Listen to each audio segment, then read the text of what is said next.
지혜가 필요한 시대를 살아갑니다.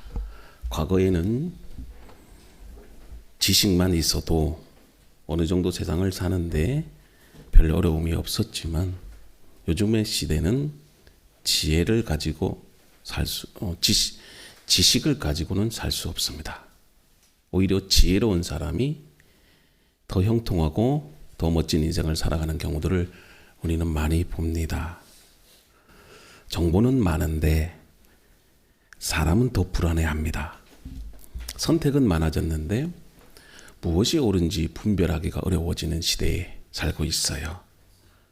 세상은 더 많이 알고 더 빨리 움직이라고 요구를 하는데 정작 어떻게 살아야 하는가, 어떤 길을 선택해야 하는가, 그 답은 주지 못합니다. 바로 이런 시대에 잠언의 말씀이 필요합니다. 왜냐하면 여러분들이 궁극적으로 질문하는 그 모든 질문에 대한 답이 이 잠언의 말씀에 있기 때문입니다. 그래서 지혜는요, 이 혼란한 세상 속에서 올바른 방향을 잡아주고 또 유혹의 시대에서 우리의 마음을 지켜주고 또 흔들리는 현실 속에서 다시 일어설 힘을 줍니다. 오늘 우리가 지난 시간에 잠언 말씀을 묵상하면서 이 잠언 1장에서는 지혜가 무엇인지, 왜 우리에게 지혜가 필요한지 그것을 우리가 확인해 보았습니다. 지혜는 인생을 밝히는 등불인데요, 모든 판단과 선택의 기준이 된다는 겁니다. 그런데 솔로몬은 여러분들에게 그 지혜가 바로 하나님을 경외하는 마음에서 시작된다. 모든 지혜의 근원을 하나님 그분으로부터 유추하고 있다는 거예요. 그래서 하나님께서 여러분들을 깨우시고 그 부르시는 음성 가운데 지혜가 임한다는 겁니다. 혼란한 이 시대 속에서 여러분들이 어떤 길을 가야 할지, 그리고 무엇을 해야 할지, 무엇이 옳고 선한 길인지 알기 어려운 이 시대에 지혜가 여러분들을 향해 말씀하고 경고하고 멈추게 하고 또 바른 길로 이끌어주는 그 하나님의 손길이 된다는 사실을 기억해야 됩니다. 그러나 잠언은 여기에서 멈추지 않습니다. 우리가 1장에서 이 지혜의 필요성을 알려주는 그 서론을 우리가 묵상했다면 오늘 이 잠언 2장은요, 우리에게 두 가지 중요한 질문을 던집니다. 그렇다면 첫째, 그 지혜는 어떻게 얻을 수 있는가? 둘째, 그 지혜를 실제적인 삶에서 어떻게 누리며 살아가야 하는가? 잠언 1장이 지혜의 본질과 그리고 가치를 소개하는 장이었다면 오늘 이 잠언 2장은 그 지혜로 들어가는 문을 열어주는 장이에요. 그래서 다시 말해 1장은 지혜를 보여주고 2장은 그 지혜의 길로 들어가게 합니다. 그러면 오늘 본문에서 이 세 가지 이 지혜에 대한 말씀을 우리가 생각해 보고자 하는데, 자, 이제 우리가 지혜의 길로 들어가 보는 거예요. 자, 그러면 어떻게 하면 우리가 지혜를 얻을 수 있을까요? 첫째, 지혜는 찾고 구하는 자에게 열린다는 겁니다. 다시 따라 봅시다. 지혜는 찾고 구하는 자에게 열린다. 오늘 본문 잠언 2장은요, 지혜가 어떻게 시작되는지를 여러분 설명하지 않고 태도로 그렇게 말을 합니다. 자, 무슨 말이냐면 지혜라는 것은 어느 날 갑자기 우리에게 마음속에 떠오르는 그런 영감, 이게 아닙니다. 또 하나님께서 아무에게나 무작정 부어주시는 그 감정도 아닙니다. 지혜는 하나님 앞에서 귀를 열 때, 그리고 찾는 자에게 또 말씀을 통해서 내가 진리를 향한 그 갈급함이 있을 때 여러분 지혜가 생긴다는 거예요. 그래서 본문은 다음과 같이 반복해서 말을 합니다. 잘 보세요. 나의 말을 받으며 내 귀를 지혜에 기울이며 내 마음을 명철에 두며 은을 구하는 것 같이 구하며 감추어진 보배를 찾는 것 같이 찾으며. 어디서 많이 본 말씀 아닙니까? 예. 지혜는 여러분 단순한 정보가 아닙니다. 성경은 지혜를 은과 보석에 비유하는데요, 여러분 지금 여러분들 앞에 은과 보석이 있어요. 금은방에 가면 지금은 금거래소로 바뀌었더라고요. 자, 거기에 가면 금과 은, 다이아몬드, 보석들이 쫙 진열되어 있잖아요. 그러면 우리는 가서 골라서 사면 됩니다. 근데 본문의 말씀은 여러분 은을 구하는 것 같이 구한다. 이 표현이 진열장에 여러분 금과 은을 사는 그런 행위를 말하는 게 아니에요. 지금 은을 구한다는 말은 지혜는 은을 구하는 것과 같다. 이걸 비유로 표현하고 있는데 여러분 이 말은 여러분들이 산에 가는 거예요. 그래서 그 갱도로 들어가서 돌을 깨고 여러분들 그리고 원석을 찾아내서 그 원석을 다듬어서 여러분 은을 만드는 거예요. 그러니까 생각해 보세요. 힘든 노동이 들어가야 되는 겁니다. 그러니까 진정한 지혜라는 것은요, 이런 수고를 요구한다.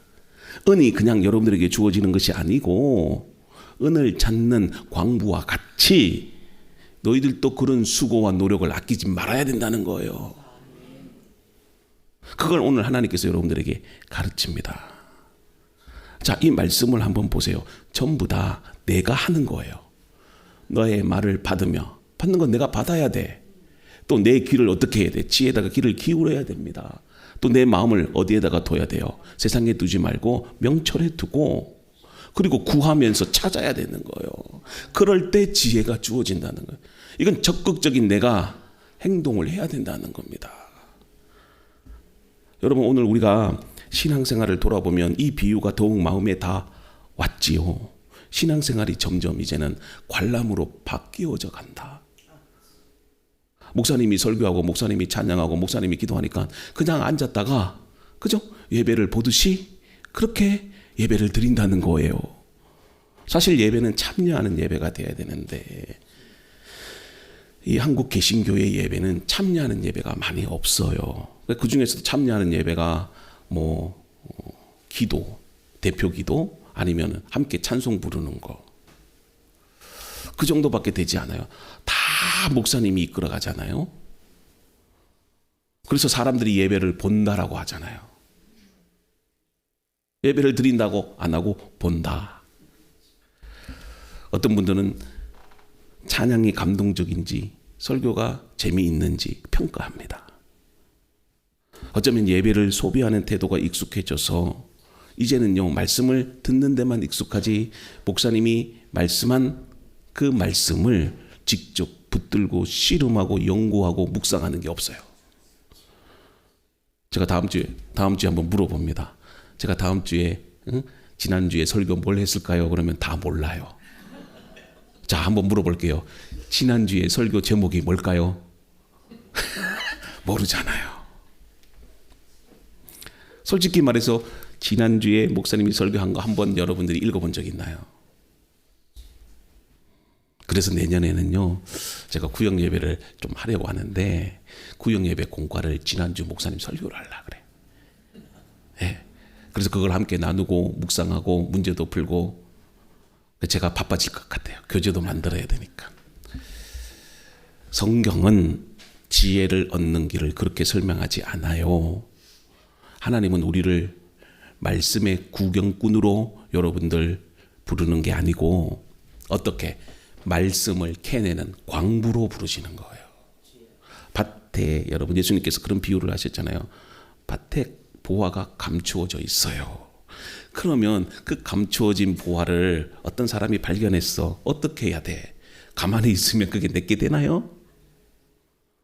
은행에 가서 대출을 받든 집을 팔든 아니면 친척들에게 돈을 꾸어둔 그걸 사야지요. 사야지 내게 되는 거예요. 하나님의 축복의 원리도 동일합니다. 여러분들이 가만히 있으면 복을 받는 게 아니에요. 그만큼 하나님 앞에 구하고 믿음대로 살고 말씀을 의지하고 믿음 안에서 소망을 품고 견뎌나가야 돼. 그래야 그게 내 복으로 바뀌어지는 겁니다. 그러니까 잘 보세요. 하나님은 완성된 과일을 여러분들에게 그냥 주시는 분이 아니고 과수원을 상속하는 분이에요. 아멘.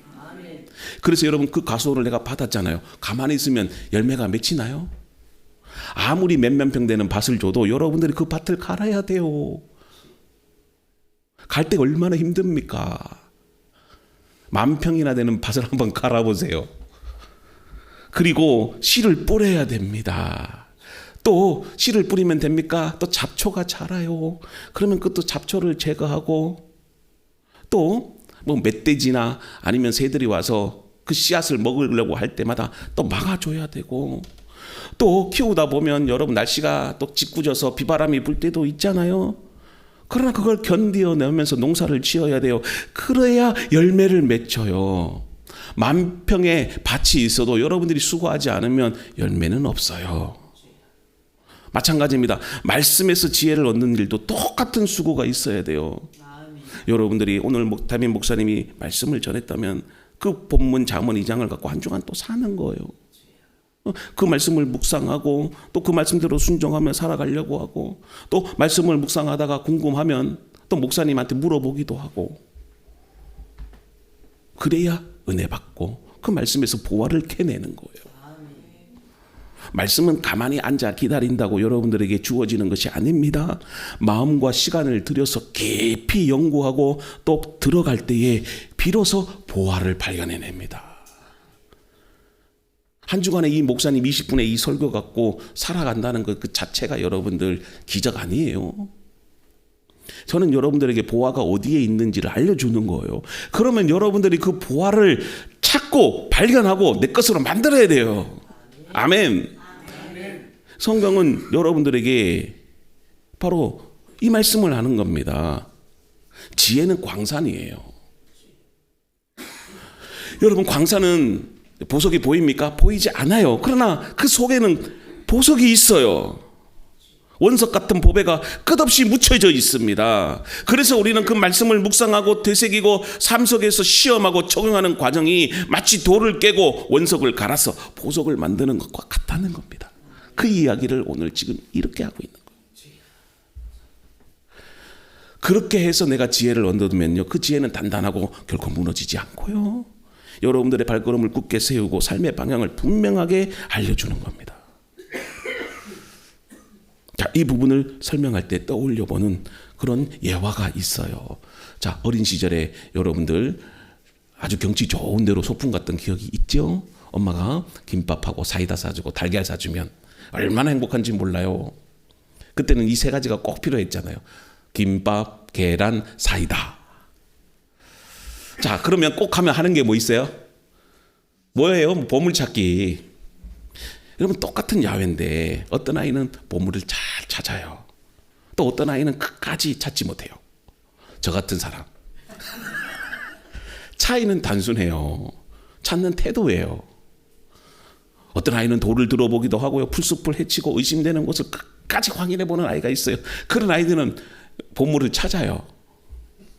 근데 가만히 있어서 혹시 눈에 보이려나 이렇게 보는 아이들은 못 찾아요. 마찬가지입니다. 지혜도 똑같다는 말씀이에요. 하나님은 지혜를 주시는 분이지만 찾으려니 마음이 없는 사람한테 안 주는 거예요. 억지로 지혜를 주지 않는다는 겁니다. 그래서 그 찾음이라는 것은 가벼운 손짓이 아니고 무엇다 하나님이 주신 광산을 캐내는 거예요. 그걸 캐내기 위해서는 헌신이 따라야 되고 수고가 있어야 되는 겁니다. 공부하는 학생이 서울대 가기를 원하는데 가만히 있으면 갑니까? 주여 한다고 되는 게 아닌 겁니다. 열심히 공부를 해야 돼요. 교회가 부흥되기를 원하십니까? 그렇다면 여러분들이 복음의 증인이 돼서 한 사람이 한 사람을 전도해야 돼요. 가만히 앉아서 기도한다고 해서 사람들이 오는 게 아니에요. 옛날에는 가만히 교회 간판만 걸어놔도 사람들이 왔어요. 지금은 그런 시대가 아니야. 아무리 전도를 해도 사람들이 마음이 완악해져서 안 와요, 안 와. 우리가 말씀을 들어도 그 말씀 속에서 여러분들이 보화를 발견하는 것은 여러분들이에요. 그렇잖아요, 여러분들. 우리는 그런 생각들을 많이 해요. 감나무 밑에서 입만 쫙 벌리고 있으면 그 감이 내 입에 떨어질 거다. 천만의 말씀이에요. 지혜는 노력하는 자에게, 찾는 자에게, 구하는 자에게 은혜로 주어지는 가장 귀한 하나님의 선물이에요. 그래서 여러분들도 그런 지혜를 얻는 정말 하나님의 자녀들이 되기를 바랍니다. 두 번째는 지혜는요, 하나님을 알게 해요. 그리고 삶을 보호해 줍니다. 그게 5절부터 11절까지 나오는데요. 자, 지혜를 찾는 사람에게 가장 먼저 열리는 문은 여러분 어떤 지식에 대한 만족도 이게 아닙니다. 또 어떤 문제를 해결할 수 있는 그런 능력을 말하는 게 아니에요. 성경은 하나님이 지혜를 주시는 것을 하나님을 알기 위해서 주신다는 거예요. 자, 잠언 2장 5절에서 이렇게 말합니다. 그러면 내가 여호와 경외하기를 깨달으며 하나님을 알게 되리니. 지혜를 구하는 우리의 수고가 마치 여러분 광산에서 보화를 캐내듯이 그렇게 애쓰는 이유가 있다는 거예요. 그걸 팔아서 여러분 무슨 자동차를 사고 집을 사는 게 아니고 그런 수고와 노력을 통해서 여호와 하나님을 알아가는 거예요. 우리의 수고는 삶의 이해를 넓히는 데 그치지 않고 우리의 삶을 만족시키는 데만 그치지 않는다는 겁니다. 그 지혜가 하나님을 더 깊이 아는 자리로 나아가라. 그렇게 우리에게 요구하는 거예요. 말씀 앞에 마음을 기울이면 우리는 단순히 무엇이 옳은가를 배우는 것이 아닙니다. 우리는 옳고 그름을 배우는 게 아니에요. 신앙생활은 하나님이 어떤 분인가를 우리가 배우는 거예요. 그걸 알아가는 겁니다. 정말 하나님은 어떤 분이신지, 얼마나 위대하신 분이신지, 얼마나 거룩하신 분이신지 우리가 알아가야 되는 거예요. 그래서 지혜의 시작은 언제나 하나님을 경외하는 마음을 가져야 된다. 근데 그 하나님을 경외하는 경험이 결국은 어디로 간다? 하나님을 알고자 하는 그 마음의 열정을 불러일으킨다는 겁니다. 그래서 지혜를 구하는 과정은 자연스럽게 하나님을 더 깊이 알게 한다는 겁니다. 그래서 여러분 지혜의 근원은 우리에게 있지 않고 바로 하나님께 있기 때문에 그래요. 우리가 말씀을 연구하고 묵상하면서 왜 이렇게 말씀하셨을까? 이 본문이 나에게 주시는 메시지가 뭘까?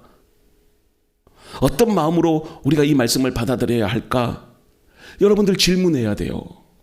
목사님의 설교도 그래요. 여러분들이 이해되지 않을 때는요, 목사님에게 카톡을 보내서 오늘 목사님 말씀 은혜 많이 받았는데 내가 좀 이렇게 말씀에 대한 지식이 없어서 이런 부분이 잘 이해 안 되는데 목사님 좀 설명해 주세요.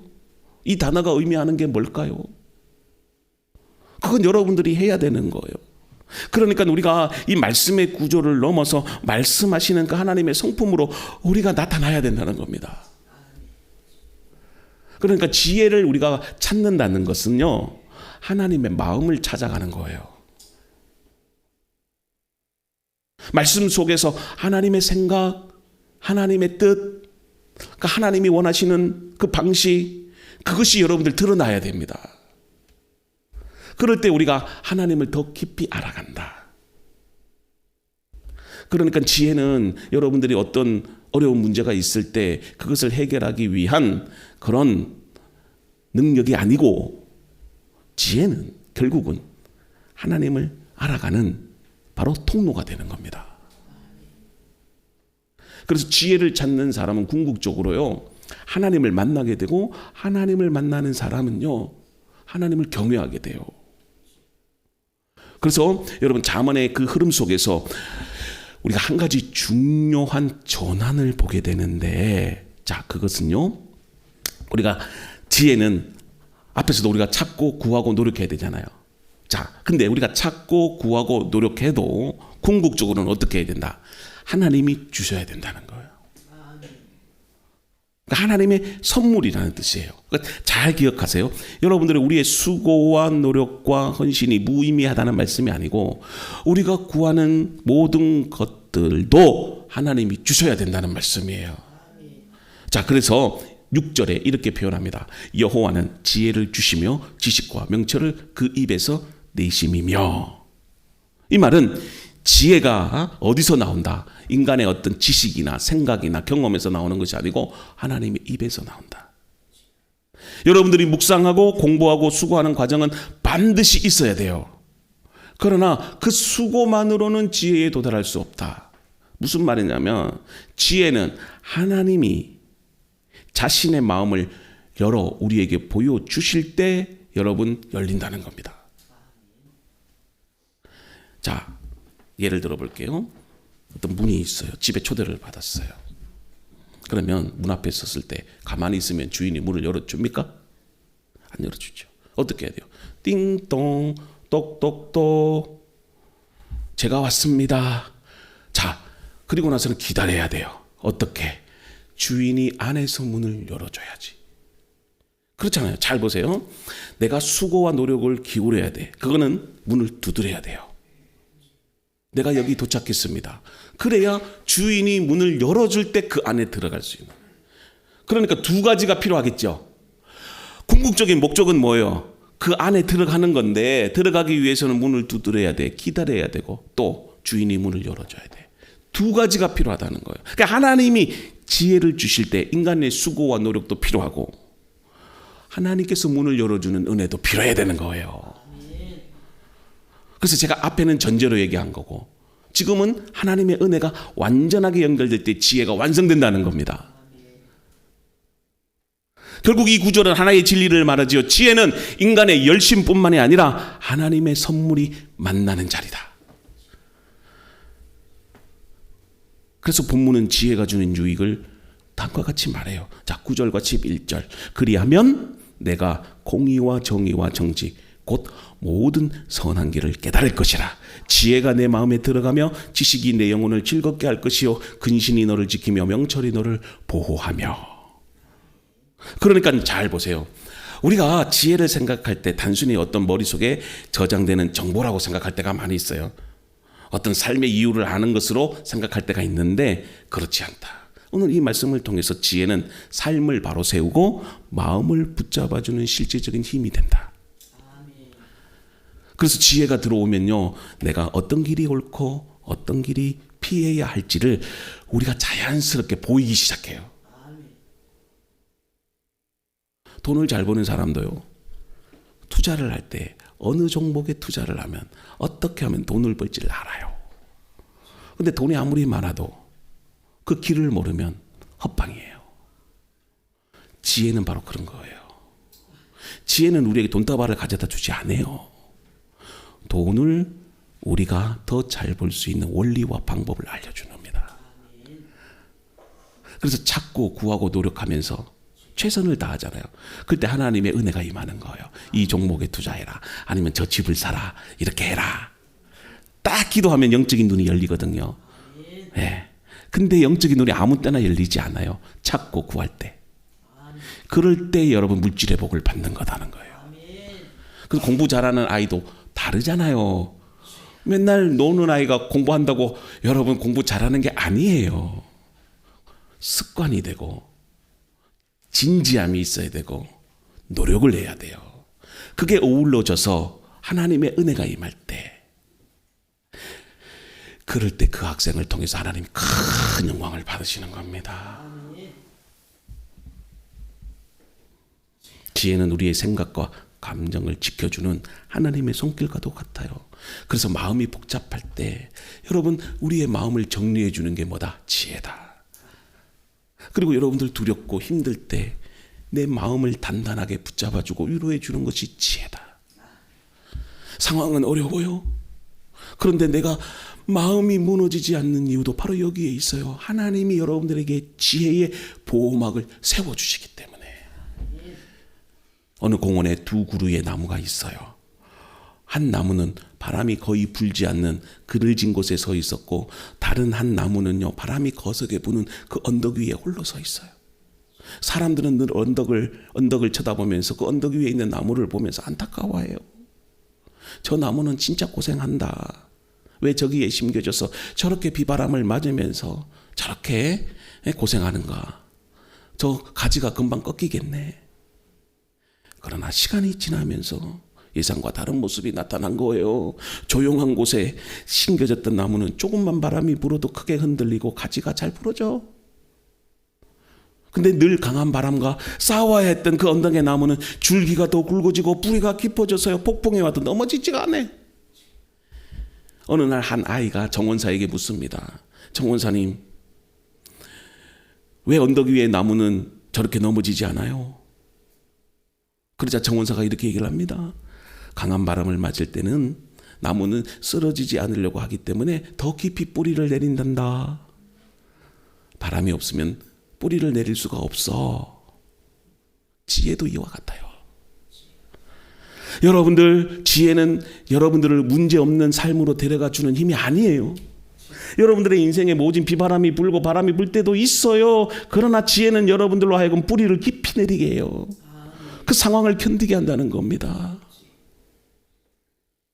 삶의 바람은 멈추지 않지만 하나님의 지혜가 여러분들의 마음에 들어오면 뿌리가 깊어지기 때문에 흔들리거나 넘어지지 않는다는 겁니다.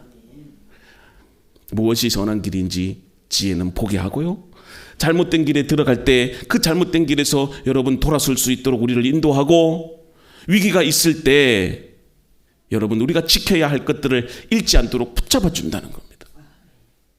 그래서 지혜가 여러분들 마음 안에 자리 잡으면 상황은 여전히 거칠어도 흔들리지 않는다. 염려하지 않는다. 왜요? 뿌리가 깊기 때문에. 그래서 지혜는 결국 우리를 넘어뜨리는 길에서 건져내고 흔들리는 마음을 붙잡아주는 하나님의 선물이에요. 그리고 세 번째는요, 지혜는요, 악하고 유혹적인 길에서 여러분들을 건져내요. 자, 잠언 2장 12절부터 19절까지 나오는데요. 자, 여러분들 지혜가 단순한 삶의 그런 어떤 깨달음을 넘는 그 수준에서 여러분들의 발걸음을요, 이제 악한 길과 유혹의 길에서 실제로 건져내는 보호자가 된다는 것을 선포합니다. 사람은 누구나 여러분 유혹을 받지요. 그래서 연약합니다.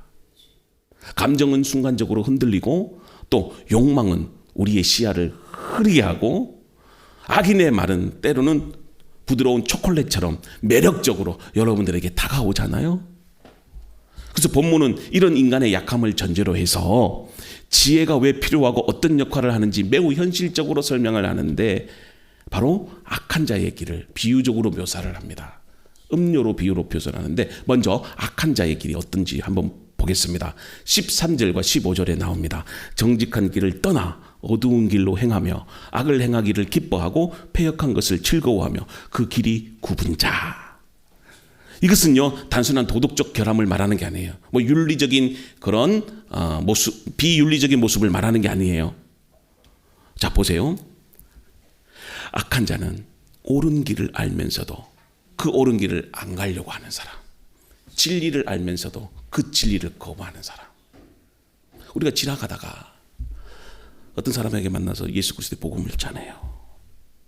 근데 악인은 뭐냐? 저 사람이 물론 윤리적으로 죄를 지은 것도 죄인이지만 하나님이 진리라는 사실을, 그 복음만이 우리의 구원이 된다는 것을 알면서도 거부하는 사람, 그런 사람을 악인으로 묘사한다는 거예요. 잘 보세요. 자신의 잘못을 즐거움으로 바꾸어 버린 사람, 이런 사람들의 말은요, 겉으로는 친절하고 그럴듯하게 들리지만요, 이런 사람들의 말은요, 생각을 흐리게 하고 마음을 기울이게 하고 어느 순간에 자신도 모르게 그들과 똑같은 길에 발걸음을 들이게 합니다. 이게 악인이에요. 근데 지혜는요, 바로 그 지점에서 우리의 생각을 깨우는 거예요. 분별력을 주고, 그리고 거기로 가면 우리는 잘못된 길로 간다는 것을 알려주고, 그리고 문제는 그 길을 가지 않도록 우리를 막아주고 보호해준다는 거예요. 자, 그래서 본문을 음료로 비유를 하는데요, 그걸 16절과 19절에 나와 있어요. 자, 16절 봅니다. 또 너를 음료에게 말로 홀리는 이방 계집에게서 구원하리라. 그는 젊은 시절에 짝을 버리며 그의 하나님의 언약을 잊어버린 자라. 그의 집은 사망으로 그의 길은 음부로 내려가며 누구든지 그에게로 가는 자는 돌아오지 못하며 생명의 길을 얻지 못하느니라. 여기서 음료가 등장하죠. 이것은 단지 성적인 유혹을 말하지 않고 사람을 하나님으로부터 멀어지게 하고 그 순간의 달콤함으로 여러분들의 영혼을 어둡게 만드는 모든 유혹을 말해요. 그걸 음료로 비유한 겁니다. 그래서 여러분, 음료의 말을 들으면요, 부드럽고 달콤해요. 마치 지갑에 지금 눈앞의 필요들을 다 해결해 줄 것처럼 그렇게 보입니다. 근데 잠언은 분명하게 말해요. 18절에 보니까 그 길은 생명의 길을 버리게 하는 거예요.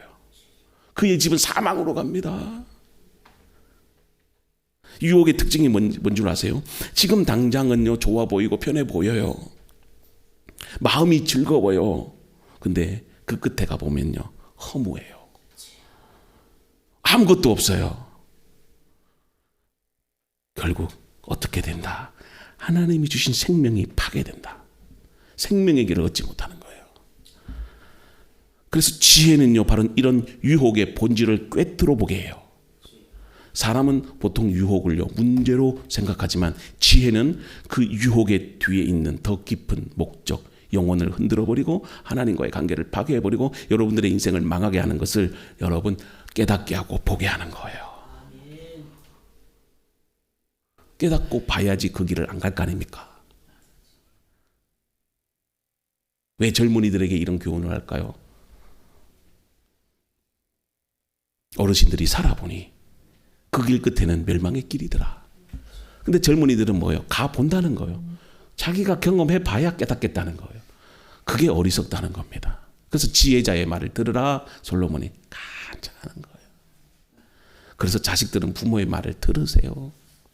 여러분보다 인생을 살아봤으니 그 길의 끝의 결과를 아는 거예요. 근데 우리 오늘날 젊은이들은요 무조건 해봐야 돼. 그러니 얼마나 어리석습니까? 또 말을 안 들어요. 그 말을 들으면 효자죠. 성도의 삶도 마찬가지인 거예요. 목사님이 그렇게 하면 안 됩니다 해도 또 해보려고 해요. 뭐 자기 자신만 탓하지 마세요. 나를 보세요. 결국 지혜는 여러분들을 죄의 길에서 끌어내고 다시 하나님의 방향으로 갈 수 있도록 그렇게 이끌어가는 겁니다. 그래서 지혜가 깊어지면 흔들릴 이유도 없고 잘못된 길을 갈 그런 이유도 되지 않아요. 왜 잘못된 길로 갈까요? 그게 좋아 보이니까, 매력적이게 보이니까. 근데 지혜를 알면요 악한 자의 길이 매력적으로 안 보여요. 싫어진다니까요. 제가요 담배를 끊는 사람들을 이렇게 상담을 한번 해보니까 어떻게 담배를 끊게 되었습니까? 아무리 해도 안 돼. 술 중독인 사람도 아무리 해도 안 돼요. 무슨 가서 교육도 받고요 무슨 약을 먹어도 안 되는 거예요. 그럼 어떻게 끊게 됐습니까? 물어보니까 그냥 끊어보려고 하니까 끊어지더라는 거예요. 마음의 의지가 중요하다는 거죠. 마찬가지입니다. 지혜가 있으면요 담배를 피우는 게 정말 나쁜 것인가를 깨닫게 해주는 거예요. 지혜가 있으면 내가 이렇게 돈 벌고 사는 게 이게 궁극적인 인생의 목적이 아닌가를 알게 해주는 거예요. 그래서 지혜를 아니까 예수 믿는 것이 얼마나 큰 복이고 하나님을 경외하는 것이 큰 축복이고 그것을 통해서 내가 결국은 하나님의 자녀가 된 것에 감사하도록 그렇게 삶을 변화시키는 거예요. 그래서 지혜 있는 사업이 번영하고 지혜 있는 교회가 부흥하는 겁니다. 지혜 있는 자식이요 올바른 인생을 사는 거예요. 그래서 지혜가 인생의 길을 결정해요. 인생 전체의 방향을 결정합니다. 보세요. 20절과 22절에 그러므로 내가 선한 사람의 길로 행하며 의인의 길을 지키라. 정직한 자는 땅에 거주하겠고 완전한 자는 땅에 남아있으리라. 그러나 악인은 땅에서 끊어지겠고 간사한 자는 뿌리가 뽑히리라. 지혜로운 자는요 하나님께서 그 길을 인도하시기 때문에 여러분 생명의 길, 은혜의 길, 축복의 길로 갑니다. 그래서 지혜 없이 사는 사람은요 버티지 못해요. 왜요? 뿌리가 없으니까. 그러니까 지혜를 찾는다는 것은 인생의 방향을 선택하는 거예요. 저는 여러분들이 이 세 가지를 잘 기억했으면 좋겠어요. 지혜는 찾고 구하는 자에게 어떻게 된다? 주어지는 겁니다. 아멘. 그리고 두 번째는 뭡니까? 그 지혜는 하나님이 주시는 선물이에요. 그리고 지혜는 실질적이고 악하고 유혹적인 길에서 여러분들을 건져냅니다. 이 세 가지를 여러분들 잘 기억해서 정말 지혜롭게 살아가는 그리스도인들이 되기를 주님의 이름으로 축복합니다. 하나님 감사드립니다.